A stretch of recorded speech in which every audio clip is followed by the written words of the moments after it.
like to be able to see over the stand. Good morning. Ooh, I heard you, Nook. Keri did a great job last week just teaching us how to help our kids notice others and build empathy, really how we can choose to notice others and grow in empathy ourselves. And so today we're going to talk more about how we move from thought to action, from knowing others to loving others.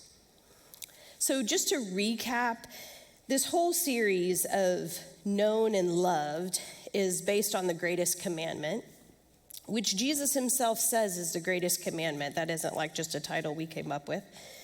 In the Old Testament, God gave the 10 commandments, but in the New Testament, Jesus sums them up in 2 commandments. So Mark 12:30 through 31 says, "And you shall love the Lord your God with all your heart and with all your soul and with all your mind and with all your strength. And the second is this, you shall love your neighbor as yourself." Jesus further explained this to his disciples in John 13:34 and 35, which says, "A new commandment I give to you, that you love one another. Just as I have loved you, you also are to love one another. By this, all people will know you are my disciples if you have love for one another." We are to be known by one thing. Those who are deeply loved by Christ, we are to love and be known by our love. And this should humble every single one of us. Not in a shameful way, but we are so easily distracted by our own desires and our own busyness. And I hope that this humbles us in a repentant way, that we see clearly that when we do not love others, we do not accurately reflect who God is. Because 1 John 4:16 says that God is love. Love doesn't equal agreement. Interestingly, Jesus doesn't specify that we should love others that are easy to love or that think similarly to us. My dictionary app had 30 definitions for love, and not one of them mentioned agreeing, because love doesn't equal agreement. If we were to withhold love from everyone we disagreed with, we would not love at all. Because I'm not trying to be rude, but there's literally no one that agrees with everything that you're thinking. And that's what makes love such a gift. It's a choice to have concern for others. When we choose to love others, love is not an endorsement of all that a person believes. Nor does love need to come with a disclaimer like, "I disagree with this specific choice that you're making, but I'm going to choose to love you anyway," which actually comes across more patronizing than loving. And that's not how God loves us. There's a quote that I had trouble finding the source of. To be clear, it wasn't me. But the quote says, "Behavior makes sense in context." Meaning that even when we strongly disagree with someone, if we understood more of their story, their behavior and thinking would likely make more sense. With this in mind, love can actually cause our disagreements to push us toward people with a curiosity of who they are and what their life experience has been like.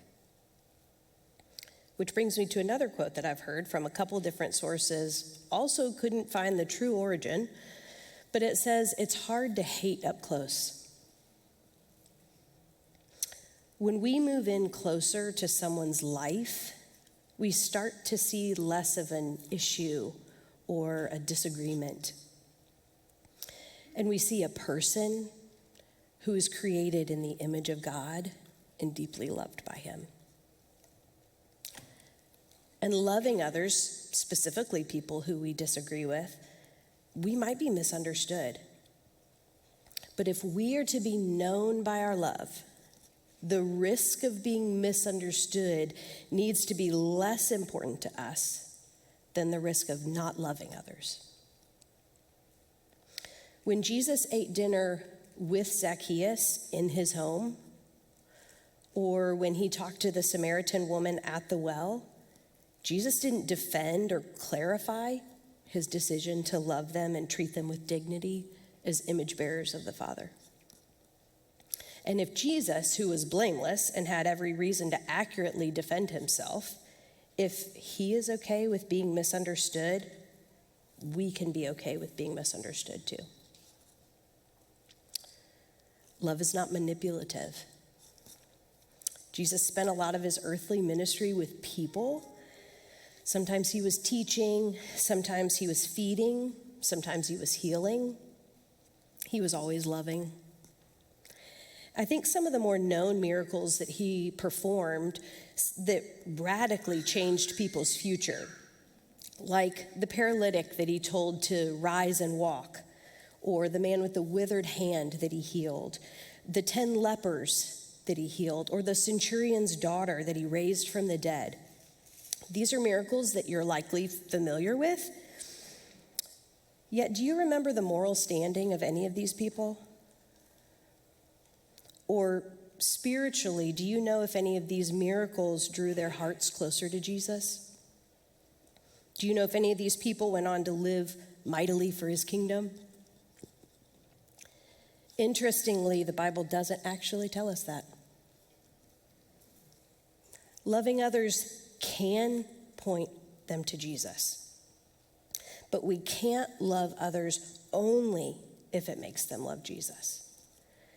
We don't see Jesus loving others as a way to manipulate people or an outcome. Romans 12:9 says, "Let love be genuine." Loving people is not a project. It's an overflow of the love that we have been shown. And I encourage you to love those that God has placed around you. Acts 17:26 says, "And he made from one man every nation of mankind to live on all the face of the earth, having determined allotted periods and the boundaries of their dwelling place." God is incredibly intentional, and he has placed you in a specific sphere of influence for you to love those you come into contact with. Now, social media sometimes confuses our boundary lines. I'm not saying God doesn't use technology for his good, because I think he does. But it's worth noting that it's easier to hide behind a keyboard or even a phone texting when we say unkind things, because we don't see the other person's facial expressions to see the hurt that our words cause.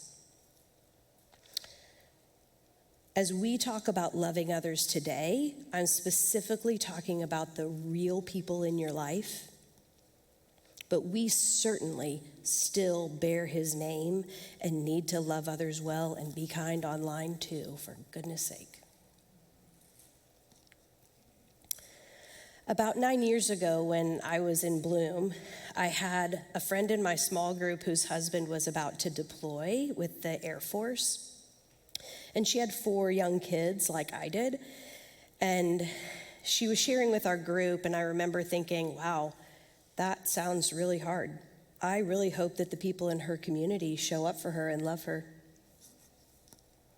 And then I realized, that's me. I'm that community. I didn't know what I could offer, as I didn't feel like I was keeping my own head above water, and we lived about 15 minutes away from each other. But I told her I would bring her a meal every Tuesday night until her husband came home. And every Tuesday, as I piled my kids in the car to go deliver another meal, and they asked again, why are we doing this? I told them this is what the church does. We love and care for each other. I listened to a podcast recently by Christine Kane, and she said, I don't know who is on the other side of your obedience. About a month ago, my oldest got her hardship license and can now drive to school. But until then, I was having actual trouble getting all my kids to school on time at 3 different schools. And my friend Jill, who actually has younger kids than I do, texted me and said, hey, I've been praying for ways to serve in this season, and I have a 30-minute window before I drop my toddler off. I can do 2 mornings a week. You tell me which mornings and which kids, and I'll get them to school. Remember that knowing and loving begins with noticing.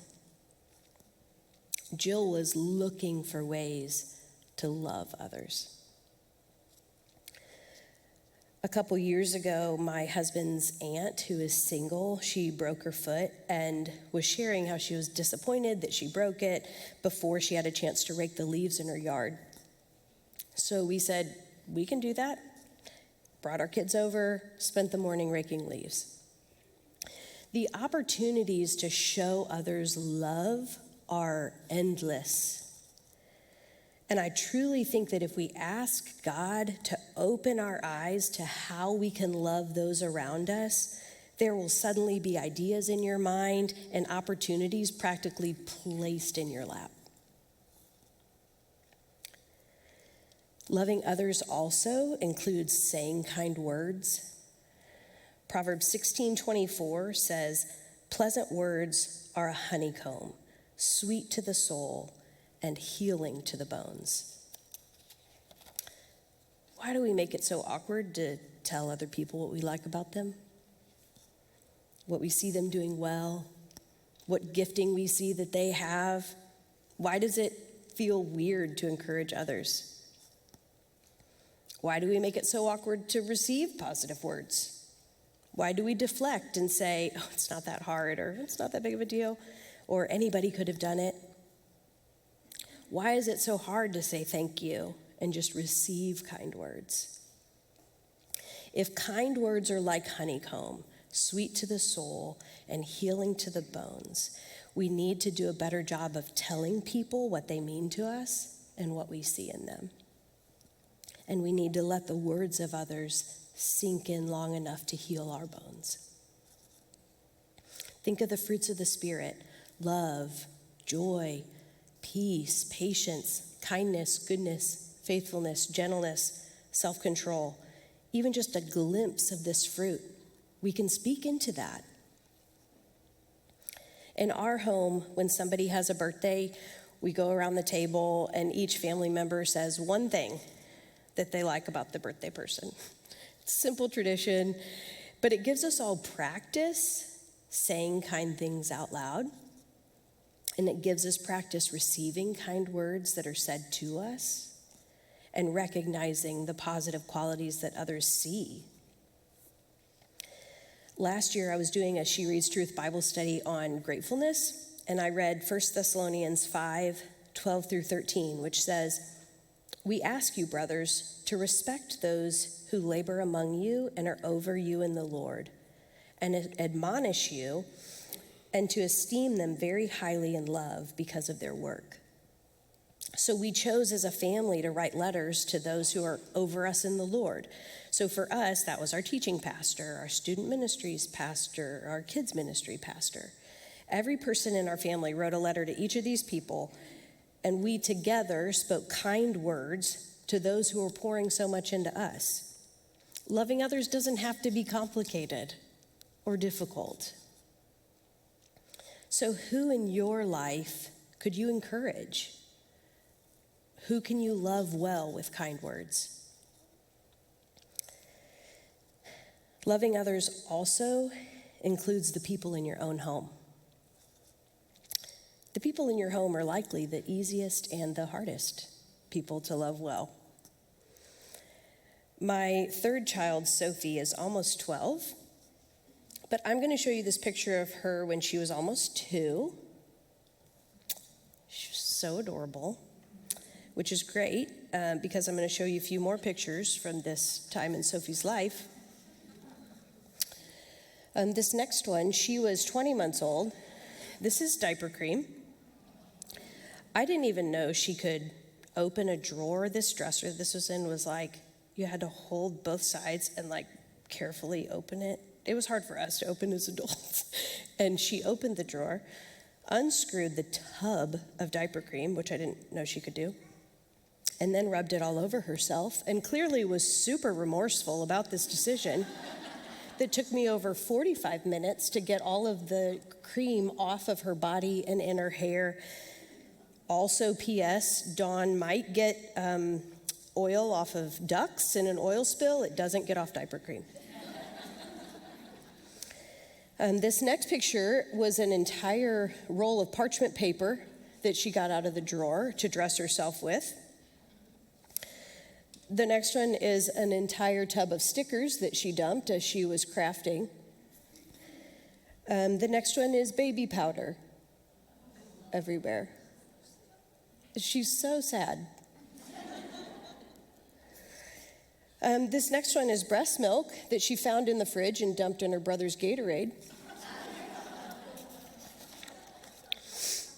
This next picture, don't let it confuse you. That is me. My hair has actually been straight my whole life until my youngest was 6 months old, and then it became curly. But that's not the point of this picture.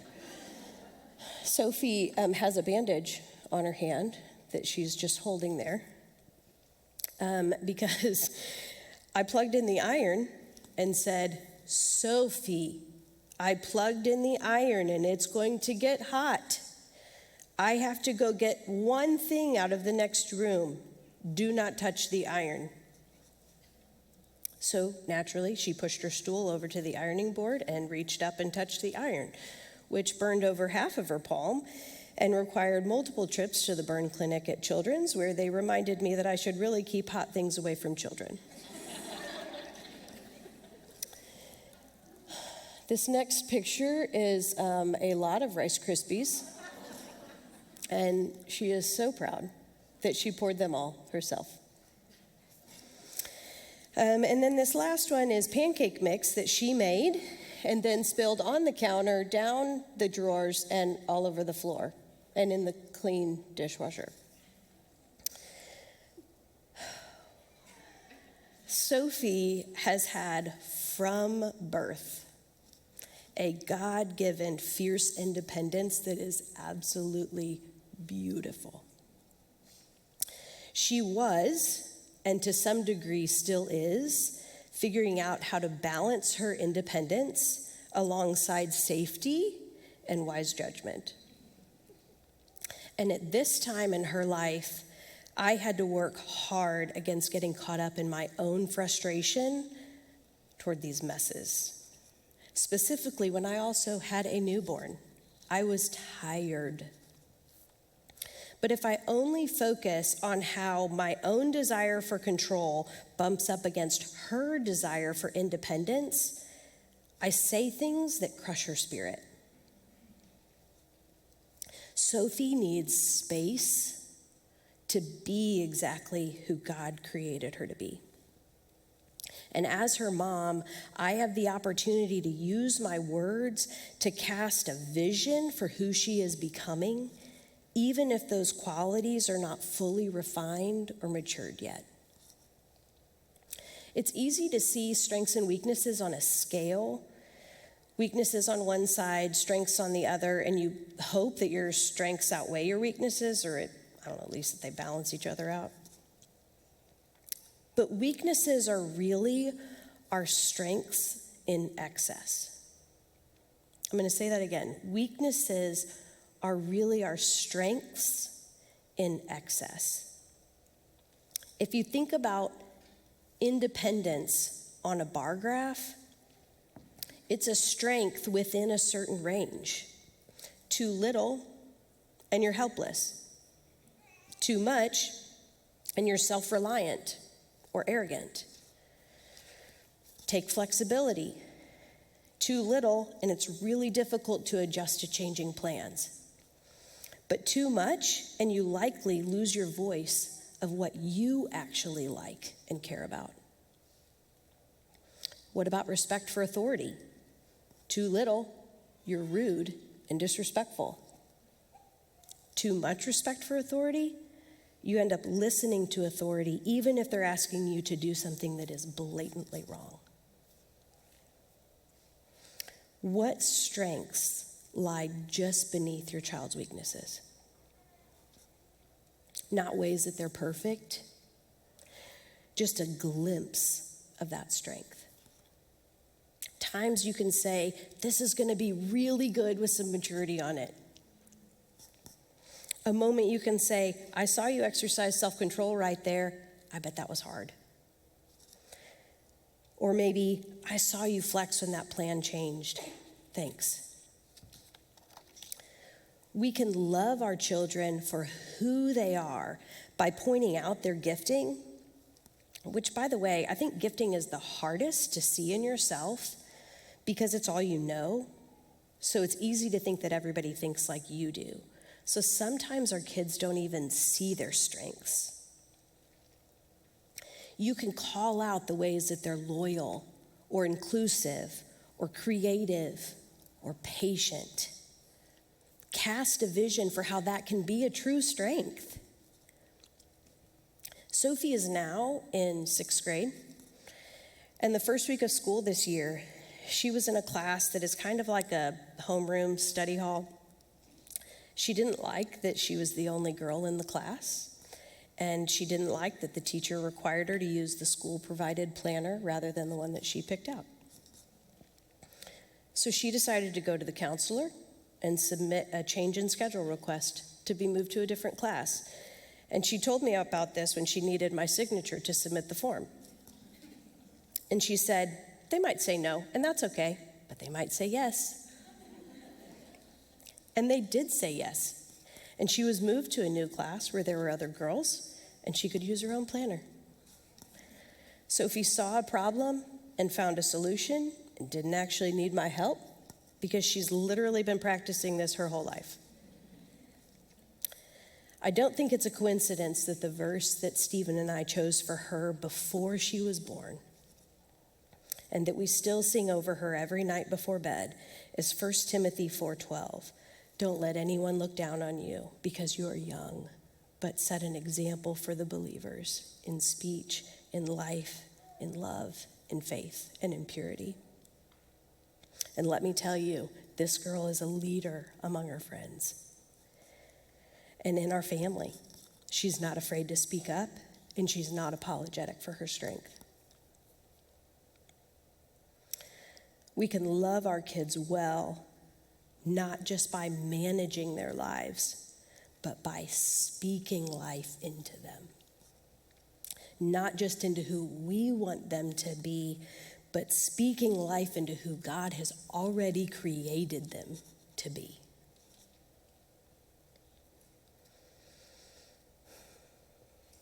Something that you also might not know about me, other than that my hair was straight, is that I don't smell most things at a baseline. This has sometimes been really great in my job as a nurse. This was not a great thing last year when the guy installing our fiber internet hit a gas line and caused a major gas leak into our house. I was the only one home, except for the internet guy. So I sat there for an hour with an increasingly bad headache until Stephen came home with our kids, opened the door, and stood in the doorway and looked at me and said, "What are you doing? Get out of here." Some smells matter more than others, and we are affected by the smells around us, whether we actually smell them or not. Have you ever had someone walk by you and thought, "Oh, I like that perfume," or "She smells like she got to take a shower today"? 2 Corinthians 2:14b says, "Through us spreads the fragrance of the knowledge of him everywhere. For we are the aroma of Christ to God among those who are being saved and among those who are perishing. Now, to clarify, those who are being saved and those who are perishing, that's everyone. When we interact with those around us, does our love cause others to turn their head and think, that's different?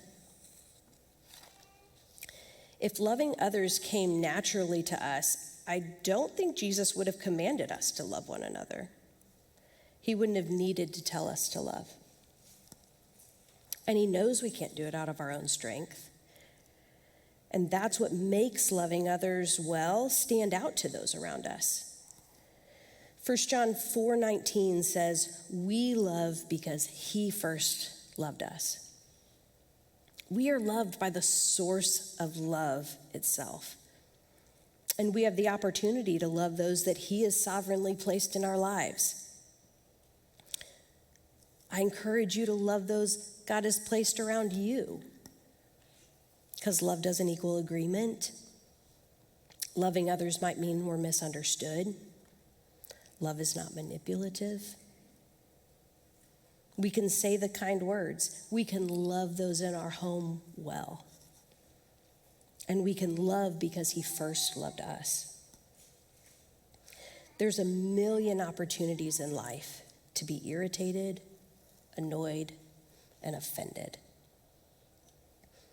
But let's choose to love and to be known by our love. I want to close by reading a blessing over us. This is from Kate Bowler's The Lives We Actually Live, and it's 100 blessings for imperfect days.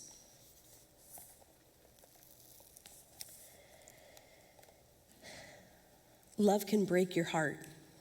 It's probably in the fine print. Didn't you click the box at the bottom of the terms and conditions? Blessed are you when your kids are ungrateful, when your parents are unbearable, or when they would have been if they were still around. When you help an unfixable friend, you listen much longer than a normal person should, or give selflessly out of meager resources. Blessed is your terrible evaluation of who is worth it. Your cost-benefit analysis would be the laughingstock of any economist. Love is adding up to so much more somehow, because blessed are you whose heart has grown 3 sizes, regardless. You who pushed through the fear of intimacy, the fear of loss, the fear of all the unknowns, and chose to love still. Blessed are we, loving beyond our limits, loving when it doesn't make sense, loving without any lifetime guarantees, loving when it might break our hearts. Let me pray for us.